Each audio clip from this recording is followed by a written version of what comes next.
Yaa ilma namaa, utuu dacheen kun qola dabtaraa naaf ta'e, mukkeen dirra ishee kophee koo naaf ta'e, utuu samiin kun ifee coba dungoo naaf ta'e, naan barreessa naan tarreessa utuu yeroo naaf ga'e, addunyaa galaanaa kana jabaateetu ce'a, bu'aa bahii qabdii gariin dhiyoo se'a. Yoo dandeesse firadhuu foqoqii, yoo si gamtees daa'imi, yoo tolte himadhuu honqolii, yoo dadhabdes of kaadhimi. Teessee garaa samii ol hin ilaalin, dhugaa dhalchitee sobaan of hin madaalin. Laga daarii teessee galaana bishaan eegdaare, lafa barii geessee fala isaanii beektaare. Geejibni gaangeedhaa daamaan gaarii hin harkisu, leenjibni aanteedhaa jaamaan aarii hin hambisu.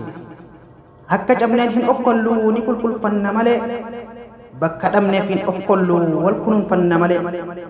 Jibba balleessutti jaalalli nu harkaa manca'e, dhara balleessutti dhugaan nu harkaa harca'e.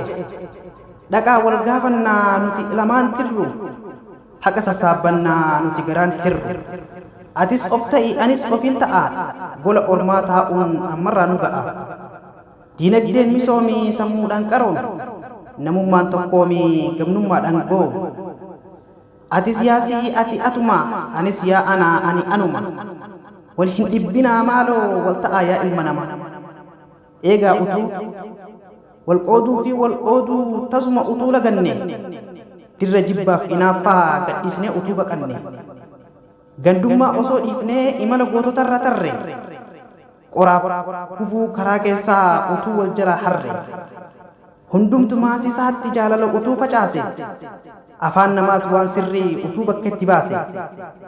Dhimmama rakkoo hundaa osoo waliif quuqamne, hamtuuf hamattuu teenyaa utuu mogolee haamne. Silaa safuun godaanee deebi'ee biyyee gala, didaan keenya leenji'ee maseennis lakkuu dhala. Silaa birraan nuuf bari'ee tokkummaan wal ijaara, mukni nuuf dhaluu hafees utuu tolee nuuf dara. Hammeenyi godaanee jaalalli ol nu seen, hundi namaa gaggamannee oliif gadi hin cace.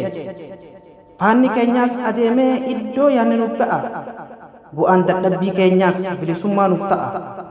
Bu'aan dadhabbii keenyaas bilisummaa nuuf ta'a.